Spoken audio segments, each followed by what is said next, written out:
Olá, olá pessoal, sejam bem-vindos a mais um papo aqui no Sapiência. A gente que tem conduzido uma série de conversas para falar a respeito do CACD, da prova, claro, e das características de estudo de cada uma das disciplinas que vão levar você até o sonho de se tornar diplomata. Você já me conhece, eu sou a professora Fernanda Manhota de Política Internacional, anfitriã dessas nossas conversas, e nessa sequência, nesse batidão de papos por aqui, eu tenho recebido os nossos professores das mais diversas áreas para compartilhar um pouco da experiência que eles têm preparando candidatos para o CACD e também para destrinchar as características do edital, da prova, também dar algumas dicas para quem está estudando, para quem quer ter sucesso nesse concurso. Hoje eu tenho o prazer e a alegria de receber aqui a professora Marcela Abud, nossa professora de português que eu diria é uma das áreas mais importantes para quem está estudando para o CACD, não só porque evidentemente nossa língua mãe, então um bom diplomata tem que saber falar a sua própria língua, mas porque também do ponto de vista da prova, Marcela, é uma das áreas que mais tem questões dedicadas, tem um peso grande de pontos também. Então, eu queria, antes de mais nada, te dar as boas-vindas, agradecer pela disponibilidade em participar com a gente dessa conversa e já vou pedir para você contar um pouco da tua formação, da tua experiência com língua portuguesa e também de como foi a chegada para esse universo CACDista, Quem sabe a partir disso a gente já possa até emendar uma pergunta assim bem ampla, um voo panorâmico sobre como você vê o português para quem quer ser diplomata, Qual é a sua leitura sobre isso? Então vamos começar daí, depois a gente puxa esse novelo. Obrigada, Fê, pela apresentação, pelas perguntas. Que bom estar aqui com vocês, alunos CACDistas. Eu concordo com você, na verdade, obviamente eu concordo, e eu digo que não só a portuguesa é mais importante, mas eu ia dizer que é a mais legal, mas vão discordar de mim, então eu não posso me defender. Essa é uma briga de gigantes, eu diria, hein? Essa história de CACD sempre polariza o pessoal do português e o pessoal da política internacional. A brasa a gente sempre quer trazer para nossa sardinha, entendeu? Lógico, não, mas é brincadeira, claro. Mas assim, quando a gente pensa em peso de língua portuguesa, eu acho que tem essa primeira camada, que é o peso matemático da língua portuguesa, e tem um atravessamento da língua portuguesa em todas as disciplinas, que a gente, quando pega uma leitura simplista da prova, tende a achar que o grande problema, a grande dificuldade são os conteúdos mais normativos, de análise linguística, especialmente sintáxica, que a galera arrepia só de lembrar. Mas existe uma questão que, para mim, pesa muito, que é o atravessamento da interpretação de texto, que vai ser fulcral em todas as outras disciplinas, independente do nível de preparo que você tem em termos de conteúdo. Essa autoria no processo de ser um leitor autônomo, capaz, que consegue trabalhar com o próprio repertório, que trabalha com inferências, que trabalha com subentendidos e que destrincha o texto porque às vezes não é só não saber. Você tem que ter uma certa velocidade. Você não pode levar o tempo que você quiser para conseguir entender um texto. Então, essa autonomia também passa nos conhecimentos de língua portuguesa. Dito isso, acho que eu caí... Provas não são novidades para mim. Na verdade, eu sou formada em letras, como primeira graduação, pela Unicamp, sou graduada também em pedagogia. Cheguei a fazer filosofia 4 anos, mas foi junto com o meu doutorado, aí eu abandonei e deixei para a futura Marcela. Fiz o meu mestrado e meu doutorado em História e Crítica Literária. Então, em paralelo com a docência, eu sempre fui crítica literária, Trabalho com análise de livros, editora e tal, produção de textos críticos. E durante o doutorado foi quando eu comecei eu já lecionava em paralelo à graduação em escolas de ensino médio e para cursinhos preparatórios de vestibular. E sempre me interessei por prova. Prova é um negócio... um gosto peculiar meu. Eu gosto de prova. Prova é um negócio que eu gosto de estudar. A professora adora prova, Principalmente quando a gente não tem que fazer, A gente nunca tem, A gente nunca tem. É muito fácil. Mas a gente tem que corrigir, que conste aí nos autos. E preparar também, Exatamente. Mas quando eu acabei meu doutorado, fiz doutorado em crítica, eu comecei a me dedicar mais para minha área, para minha figura como docente. E aí surgiu a ideia de fazer um pós-doutorado lá na Unicamp também, só que não em crítica literária e em história cultural. Porque eu tive um professor muito querido, o José Alves, que é quem coordena a Conveste, que é o esquema de provas, a comissão de provas do vestibular da Unicamp. E a minha ideia era estudar as provas e como elas mudaram na última década E, em específico, naquele caso, eu estava trabalhando com a política de cotas e a mudança dos livros, porque entraram livros marginais, de literatura chamada marginal, etc. Foi uma mudança importante no vestibular brasileiro. E aí eu comecei a gostar demais de prova. E de ir atrás de... Já tinha um conhecimento bom de grade de correção, porque fui corretora há muitos anos de várias bancas, né? Unesp, Unicamp, etc. Aí, quando veio o convite para o CACD, não é uma prova que eu jamais havia prestado, mas, e também não tinha dado aula para CACDistas até então, mas era uma prova, né? Aí eu falei, outra prova para eu estudar.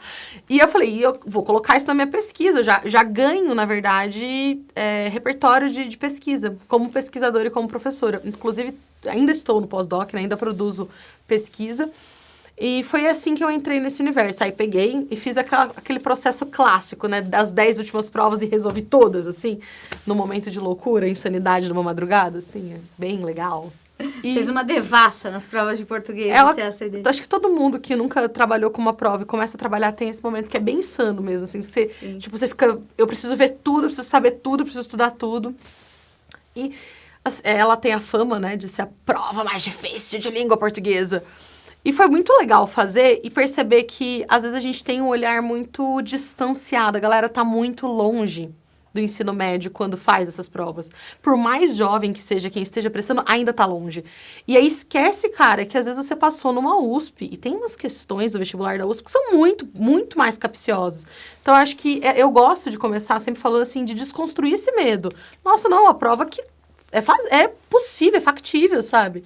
Não é fácil. Mas tirar esse véu da impossibilidade eu acho importante na prova. Excelente. E eu vou aproveitar que você estava descrevendo aqui esse seu momento de hiperfoco, né, com relação às provas passadas, e até essa experiência de pesquisa, comparando provas, né, na sua carreira acadêmica. Eu queria que você desse, assim, um diagnóstico da conclusão que você chegou olhando transversalmente para essas provas das últimas avaliações do CACD. Português é uma disciplina que mudou muito com o tempo, é uma disciplina que tem mantido características estáveis. Como você descreveria, assim, qual que é a tua hipótese, olhando ao longo da história recente para o CACD em matéria de língua portuguesa? Vamos lá. O edital quase não muda. As variações são micro. E faz sentido que seja assim. Só que português é interessante porque, embora não mude, o texto que eu escolho para fazer a minha questão modifica completamente a questão. Então, eu posso não mexer no edital e criar provas de naturezas completamente diferentes. Isso é um ponto bem interessante da língua portuguesa. Então, o edital é super estável, mas as provas não são. A mudança de banca, seja CESP e IADES, faz uma diferença absurda na escolha dos textos. Até num caso de que... Eu até achei que ia mudar esse ano. Foi uma surpresa não ter mudado. Porque como voltou pro CESP e Sebrasp, eu achei que ia voltar a ter aquelas coletâneas de 3, 4 textos para várias perguntas. E não essa logística de um texto, uma pergunta, um texto, uma pergunta. Porque quando você tem muitos textos para relacionar, você ganha um grau de complexidade que é outro, né? Que é outra natureza de interpretação. Agora, a prova é uma prova bastante conservadora, em termos de idioma, que traz sinais... Desde 22, a prova de 22 me chamou a atenção por causa do bicentenário da Semana de Arte Moderna. Ela trouxe algumas coisas que eu não esperava em termos literários. A prova de 22 é uma das minhas favoritas. A aula da prova de 22 eu fico felizona, que tem literatura a rodo. Que eles começaram a trazer textos muito menos técnicos ou direcionar os textos técnicos para questões específicas, de interpretação específica, porque é importante que tenha, mas a vir muito mais texto literário ou de análise literária ou de análise linguística. Recentemente teve acho que foi 23, se eu não me engano, uma questão linda com um texto de análise musical, de Alegria, Alegria, do Caetano, assim, sabe? Assim, coisas que são muito mais justas no sentido de fazerem parte também da formação do repertório desses CACDistas de maneira ampla. E aí, desculpa até, talvez adiantar um ponto, que é o que faz eles entrarem em desespero, porque eu sei o que estudar de sintaxe, eu sei o que estudar de morfologia, mas interpretação de texto fica, como é que estuda? É isso, não estuda mesmo. Você lê até a exaustão. Esse é o principal estudo. Claro, você tem mecanismos de análise, mas existe um componente de autonomia de leitura que é só o treino que traz. Então, a prova segue conservadora, se a gente conservadora aqui no sentido de pensar de temática, com mudanças, e aí acho que chamaria muito atenção para a presença do Krenak no passado. Não tinha literatura de povos originários, nada, nem sombra. Os poetas eram sempre os mesmos, os autores, assim, é o que eu falo para os alunos, né? Machado de Assis e Lima Barreto, você tem que saber. São autores negros, os dois? São, mas são clássicos. Então, ter uma literatura contemporânea é uma grande novidade. Ter uma literatura, no caso do Krenak, de um indígena, de uma pessoa que é, inclusive, eu acho que isso é um negócio bem interessante. O Krenak não produz literatura escrita. Ele faz literatura oral e ele tem um assistente que transcreve. Isso é uma baita revolução que, para mim, eu elogio sobremaneira, que é mudar a concepção do que a gente entende por literatura e do que é esse texto plurissignificativo que a gente vai analisar. Que não precisa ser Camões para ser brilhante, entendeu?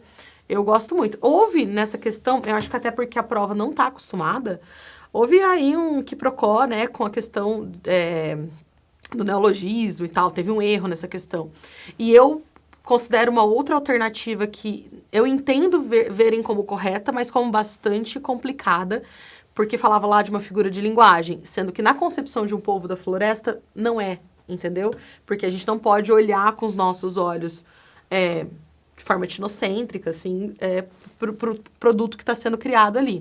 Mas eu acho que é um ganho. Eu acho que a gente está tendo uma prova muito mais interessante.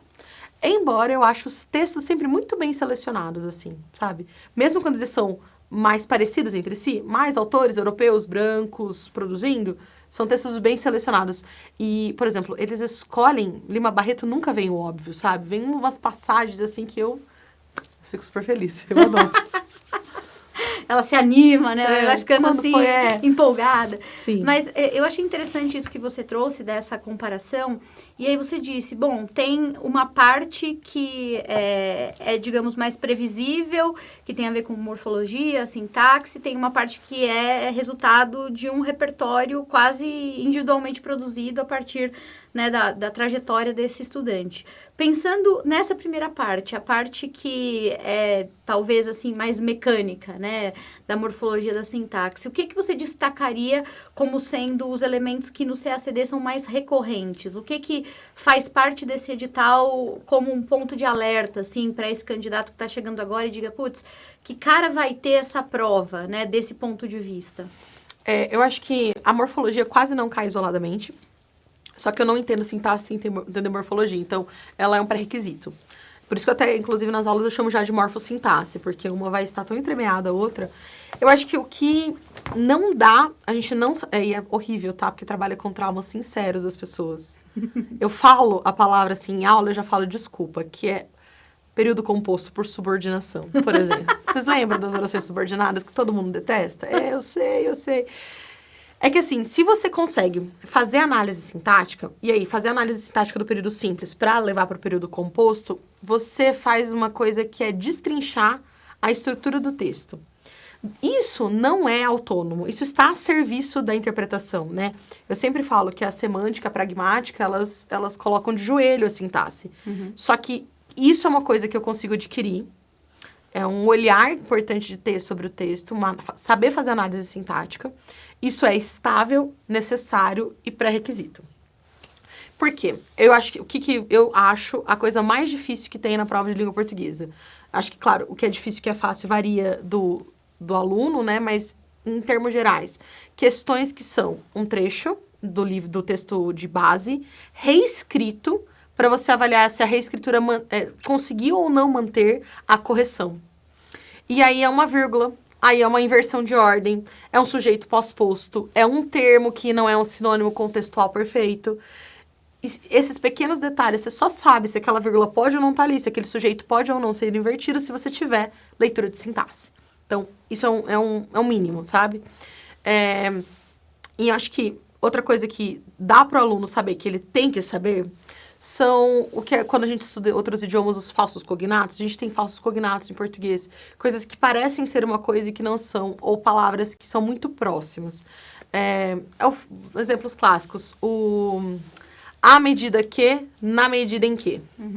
São conjunções que têm significados completamente diferentes e que direto são colocadas. Concessivas, eu falo para os alunos, você tem que saber concessiva, porque eles usam concessiva como adversativa e enganam na hora de dizer se está correto ou errado.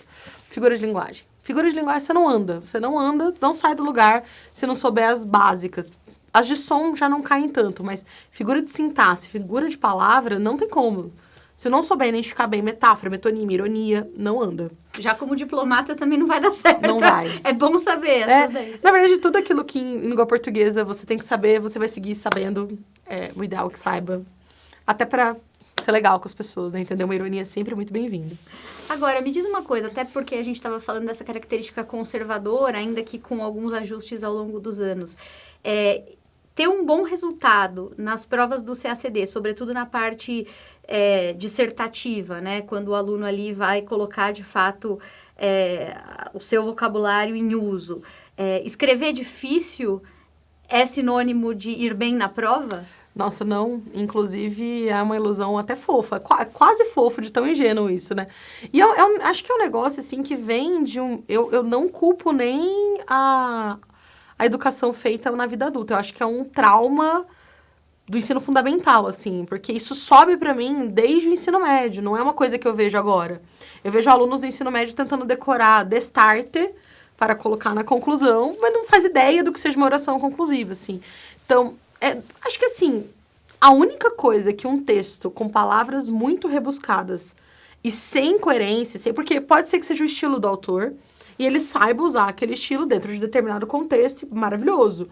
Mas, assim, no Brasil, do século XXI, produzindo um texto autoral, sem a necessidade dessas palavras e elas colocadas artificialmente, o único resultado que eu tenho é um atestado de que não sabe. Sabe? É o oposto, assim, né? Essa acho que é uma ilusão, é um desses mitos que vem subindo ao longo da educação. Que eu tenho uma hipótese, não é cientificamente provada, de que tem a ver com uma questão de classe no Brasil, né? Que é um processo, a gente é colônia, né? É um processo escravocrata e tal. Então, o português, ele é um idioma trazido, né? E aí tem essa questão de talvez a gente mimetizar uma linguagem que a gente imagine como sendo superior.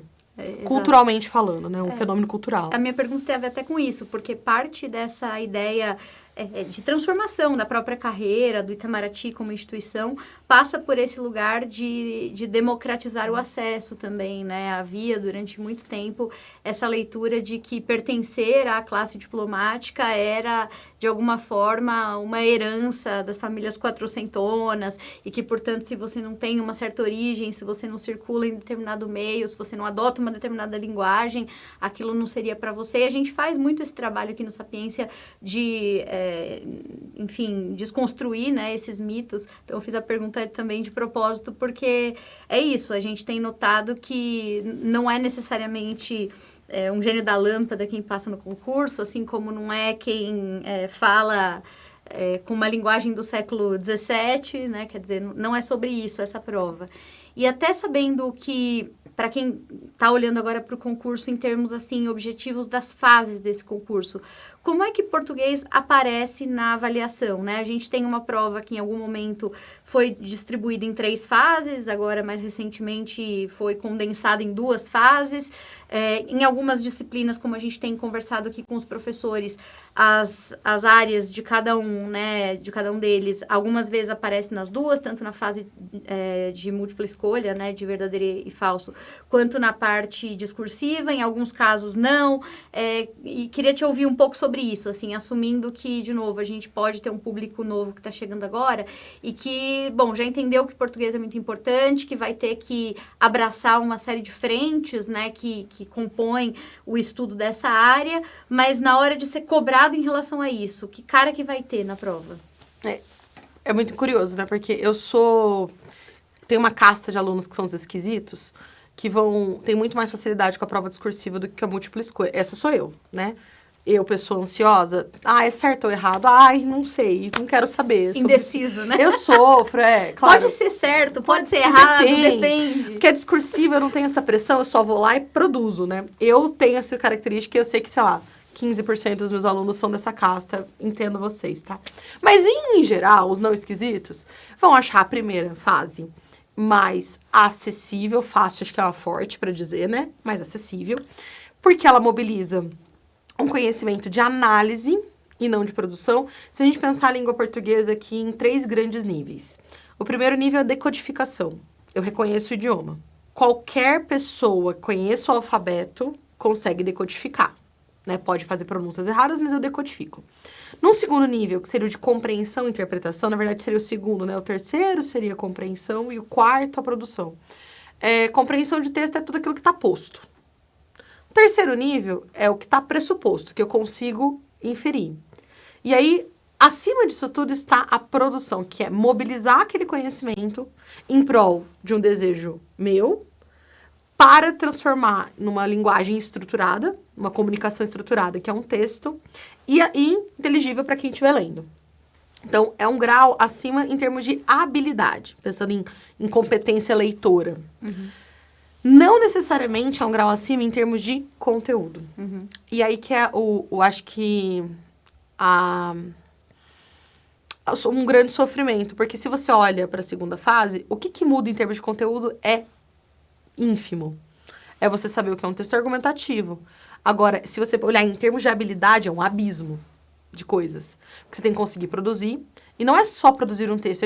Eu gosto de lembrar isso, porque em contexto de prova as pessoas apagam na mente.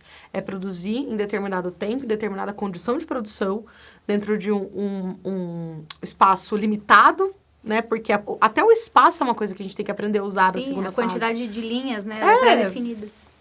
Tudo isso, né? Lidar com tudo isso é muita coisa. E então, eu chamaria atenção para isso em relação à segunda fase. O português aparece, né, nas 2 fases. E a segunda parte, que é discursiva, é um treino de escrita que precisa ser muito bem calibrado.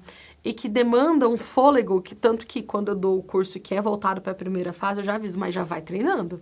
Porque a gente precisa partir do pressuposto que indo não dá tempo, né? Precisa produzir, precisa conseguir escrever. E na primeira fase, na pior das hipóteses, você assinala alguma coisa. Na segunda fase, tem o fenômeno famoso deu branco, ou do apagão, ou do travei. Que eu brinco que a minha disciplina trabalha com muitos traumas, que vem de um trauma, às vezes, muito longo de escrita, né? Escrever não é fácil. As pessoas... eu não corro, tá, gente? Se hoje eu resolver correr, eu não vou correr 10 quilômetros. Você não vai, do dia pra noite, escrever 35 linhas, você não vai escrever 25 linhas com clareza, coesão, velocidade. É treino e é exaustivo. E até a gente fica num espaço até de impotência, sabe? Porque eu não tenho muito o que fazer pelo meu aluno até certo limite. Porque é um trabalho tão autônomo, ele precisa tanto produzir, suar, e até físico, sabe? A mão precisa acostumar a escrever, o corpo precisa acostumar a escrever. Gente, escrever é um exercício. Tem toda a teoria, a gente faz, né? A gente trabalha, a gente ensina o que é um texto argumentativo, os elementos de retórica, todo o processo de escrita. Mas existe um campo que é 70% que eu preciso que o outro lado faça. E talvez por isso assuste tanto. Porque eu não vou consultar num livro a resposta. Não vai adiantar. Pode até adiantar 1/3 do que eu preciso produzir. O que eu preciso consultar mesmo é todo o repertório que eu adquiri ao longo de um exercício constante e intensivo de escrita. Excelente. Agora pensando no papel que a banca tem, né? Você estava mencionando mais cedo que a banca ela é muito central no sentido de que ela define o caminho da prova a partir da curadoria, né, dos materiais e tudo. Em relação à correção, como é que tem sido nos últimos anos, né? Português tem sido alvo de muitas críticas, tem sido uma matéria em que existem questões sobre escrutínio, coisas canceladas, muitos recursos ou não. Em geral, é uma prova que está consolidada e que não dá tanta margem para contestação. Como é que você vê isso? Não, a gente teve 2 ou 3, né, recursos óbvios no último ano. Tivemos outras anulações que vieram pouco justificadas, mas, assim, ao mesmo tempo, eu vou fazer a advogada do diabo, o fato de língua portuguesa ser uma disciplina interpretativa, quanto mais a banca movimenta numa coisa positiva, que é sair do óbvio, mais ela vai abrir. Você entende? É um paradoxo mesmo. Então, por um lado, eu desejo que essa banca traga novidades. Eu vou dar um exemplo para deixar isso didático. Então, quando eu tenho lá um texto do Krenak, que é um baita de uma evolução, eu estou abrindo margem para repensar a logística fora do eixo branco-ocidental. Sim. Só que isso, para um povo originário da floresta, a árvore tem vida. Como é que eu defino personificação? Como atribuir vida a seres inanimados. Você percebe que uma personificação para nós não é uma personificação para o Krenak? Essa questão nem foi anulada, mas eu fiquei incomodadíssima com ela. Só que esse incômodo vem de um passo adiante que a prova tá dando. Sim. Então, a gente bate a sopra. Então, assim, de fato, a banca tem essas questões. As correções, às vezes, as decisões, elas têm... A gente tem pouca transparência dos elementos de correção. Algumas coisas são mais óbvias, né? Sobre norma culta, etc. Mas alguns elementos a gente não tem acesso pleno ao processo. Então, dá a impressão de alguns elementos serem bastante... impositivos, vou usar esse termo, porque eu não conseguiria te justificar. Mas, por outro lado, a gente tem esses ganhos. Então, a gente fica aí... E é isso, né? A norma culta mesmo. Se eu pegar 5 grandes gramáticos, eles vão divergir em algumas coisas. Então, mesmo na norma culta, isso vai acontecer. E eu acho que é essa... Por que a gente não desiste de fazer prova? Por que a gente não... Acho que é isso que eu gosto em prova. Porque... pode entrar o tanto de IA que for, pode entrar o tanto de mecanismos de correção que for, o elemento humano ainda é central para produzir, para corrigir. Não dá. Ninguém vai a lugar nenhum numa boa prova sem o elemento humano coordenando aquele olhar. E aí, o ser humano, às vezes, vai ter que tomar uma decisão. E viver na angústia da escolha dessa decisão. Exato. E a língua como um elemento vivo, né? Vivíssimo. Que se transforma. Depois a gente, se vocês quiserem, a gente volta com uma websérie só sobre mussarela com cedilha. A gente faz essa websérie aqui para discutir da onde saiu uma norma que ninguém usa, né? Mas tudo bem. Vamos deixar isso na nota de rodapé, professora Marcela, porque eu queria te ouvir um pouco, já que a gente falou agora sobre, né, os próprios teóricos que nem sempre convergem em relação à norma culta. O que costuma ser um bom material de início de jornada para estudar para o CACD no contexto da língua portuguesa? Assim, tem uma bibliografia de base, aquilo que seja, digamos, o must read, assim, uma coisa que o aluno, né, precisa ter como um apoio ou pode se beneficiar, entendo como um apoio? Existe esse material para a língua portuguesa? Super existe. Depende do nível do aluno também. Um aluno que já está acostumado com a norma culta já vai direto no Celso Cunha, a gramática da língua portuguesa do Celso Cunha. Tem que ter, óbvio, tem que saber que uma gramática não é um livro que você vai sentar, oba, vamos ler. É um livro de consulta, de estudo. Mas é muito recente até, tem uns 2, 3 anos. E o Bechara, na verdade a equipe do Bechara, o Devanir do Bechara, lançou um Gramática para Concursos. Que é muito mais acessível. É uma linguagem mais fácil. Ele dividiu em vários mini livrinhos.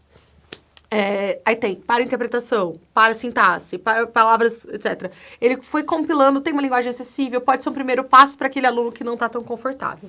Mas para quem tem também a gramática moderna da língua portuguesa do Evanildo Bechara. Essas duas, do Celso Cunha, do Lindley Sintra e do Bechara, são consideradas as grandes chaves de análise da norma culta. Agora, quero melhorar em interpretação de texto. Eu sou muito fã do trabalho do Sacrini, professor da USP, chama Interpretar Textos, o livro dele. A gente até indicou no material do Sapiência. Ele é muito bom, tem exercício, ensina a fazer fichamento, que às vezes a gente também não sabe como estudar, né? Tem dificuldade com isso. Ensina inferência, todo esse processo.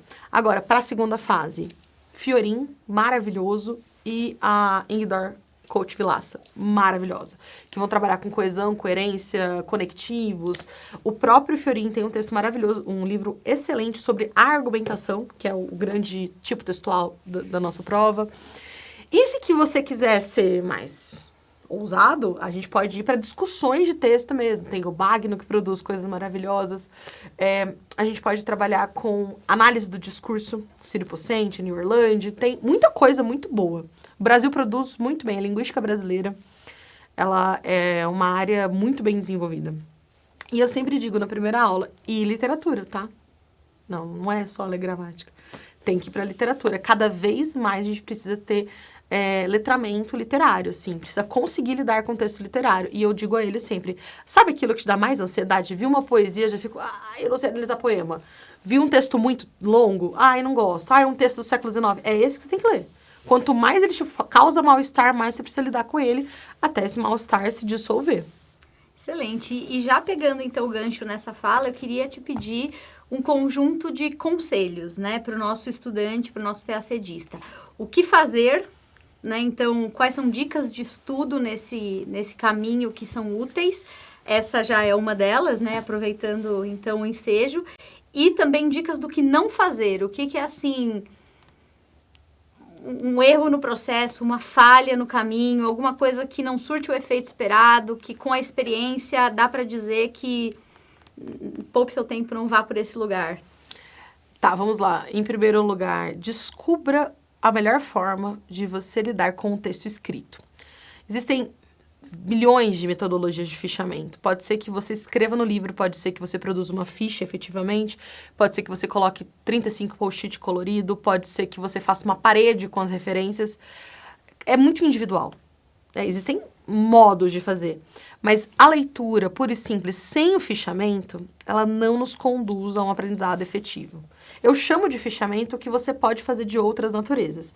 E se você está prestando essa prova, você provavelmente não é tão jovem assim, a ponto de ser um adolescente. Né? Nós somos jovens ainda, somos jovens. Mas por que eu estou dizendo isso? Porque como é que você aprendeu a estudar? Escrevendo.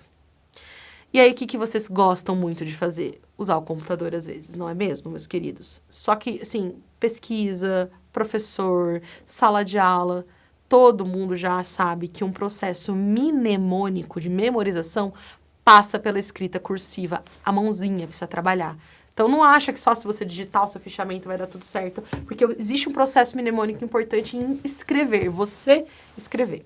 Isso é uma dica fundamental. Isso é verdade. Até porque, não só do ponto de vista da memorização, do funcionamento neurológico, mas também porque na prova você vai ter que escrever. A gente que é professor tem se deparado cada vez mais com isso. Às vezes o aluno até conhece o assunto, mas se você dá uma prova convencional, como essas de concurso, que você tem que escrever, o aluno não tem destreza. O preparo da destreza. Exatamente isso. Então, já 2 em 1, que é para resolver aí. Mas continua, Marcela, desculpa. Não, imagina, é excelente. Além disso, então, um erro que é muito comum, achar que se eu pulei algum conteúdo, eu preciso zerar esse conteúdo para seguir, porque a gente tem que tomar uma decisão pedagógica de organizar uma gramática normativa de uma ordem. Então, vai ter lá o substantivo, depois o adjetivo, depois o pronome. E às vezes você não esgotei pronome até a última gota, então eu não vou seguir. É um erro, porque a linguagem, ela tá toda entremeada. Quando eu penso em sintaxe, eu abandono essas categorias em determinado momento. Elas me servem só como pré-requisito. Então, fica nesse desejo de esgotar a gramática e não avança. E aí fica girando em círculo. Quando, na verdade, a gente tá muito mais numa matriosca do que num círculo, entendeu? Assim, a gente não tá em linha reta. A gente tá, é o que em pedagogia a gente fala, um aprendizado bem espiral. Então, isso que você tá vendo agora, você vai voltar a ver de novo de uma maneira mais difícil, que vai voltar mais de novo. Então, assim, não fica tentando chegar num ponto. Entenda que o ponto tá o tempo todo acontecendo. Esse é um processo cíclico. Desesperador pra gente que tem um pensamento, né, mais metódico e tal, mas que é assim que se aprende, né? Qualquer pessoa que vê uma criança aprendendo sabe que não se aprende em linha reta. Então, ficar desesperado por esse progresso óbvio vai te deixar ansioso e vai possivelmente fazer desistir em algum momento. E leia muito, o tempo todo, por prazer, por desprazer. Acho que isso é um ponto importante. Não dá pra gente ficar nesse desejo quase infantil e doce de ler os livros que a gente gosta, tá bom? Mas esse livro me deixa desesperado. Que bom, porque a literatura não está aqui só para te agradar, ela está aqui para te deixar constrangido, incomodado, culpado, feliz, com raiva, todo um vocabulário, todo um repertório de sentimentos humanos que a gente também aprende pelo processo artístico. Então, encare esses demônios, né? Porque é desconfortável, tem hora que é. Por isso que a gente não fala em prazer literário, a gente fala em fruição literária. Fruir não necessariamente é sentir prazer. Excelente, olha, eu diria que dá pra gente puxar tanta coisa aqui pra vida, né? Não só pra prova, cai na vida, viu? Que ela tá falando também, além de cair na prova. E eu queria encerrar, infelizmente, esse papo, que tá muito bom aqui, tá uma delícia de ouvir a Marcela falar, fazendo a provocação que já virou praxe aqui nos nossos diálogos, né? Sempre aquele final em que o nosso professor sugere, dá uma dica, assim, faz uma proposta de alguma coisa relacionada à sua disciplina, à sua área, enfim, né? Então, claro que vai ter a ver com língua portuguesa, mas assim, que seja uma forma de continuar aprimorando e se desenvolvendo sem necessariamente estar ali preso no edital, né? O que o nosso aluno poderia assistir, ouvir, ler, enfim, pode ser em qualquer linguagem, né, artística, como você disse, que pode ajudá-lo, ainda que indiretamente, nesse processo. O que você recomendaria? Divertida e que pode ser legal para vocês que estão lidando com um processo constante de escrita e reescrita é selecionar bons livros que foram adaptados para o cinema. Lidar com a mesma história, o mesmo enredo, em diferentes semioses, é um exercício muito interessante para a gente repensar a linguagem em diferentes contextos. Isso é uma coisa prazerosa, paralela ao estudo, que pode ser interessante. Por exemplo, qualquer pessoa que me conhece 5 aulas sabe que eu falo de Dom Casmurro sempre, porque eu amo esse livro.